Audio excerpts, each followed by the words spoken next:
Hi everyone and welcome to the channel, Buku, not Baku, because Baku is the capital of Azerbaijan and it brings much nicer thoughts to mind than just a piece of software. Buku, on the other hand, is one of those borderline tools that at first seem completely pointless.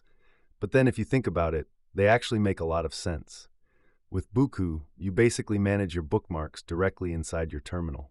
No browser needed, no weird syncing, no cloud magic happening behind your back. Just you, your terminal, and your links.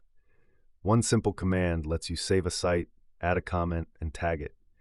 And if you ever need to find it again, you can search it instantly at the speed of a few keystrokes. Sounds minimalistic? It is, but it's also incredibly practical if you're someone who lives and breathes inside the terminal. In a world where every browser wants you to sync everything to their servers, Buku brings you back to fully local management. Your links stay yours, and you can access them from any system without exporting weird files or depending on any cloud account. Of course, it's not for everyone.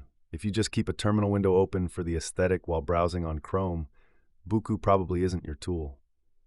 But if you truly live in the terminal, Buku feels like a natural extension of your digital life. A small, seemingly strange tool that turns out to be a powerful companion for anyone who values real independence. And let's be honest, there's a certain pleasure in knowing that no creepy algorithm will ever see your bookmarks. Buku, not Baku, but almost just as fascinating. Thanks for watching, and as always, long live free software, long live open source, and long live to Baku.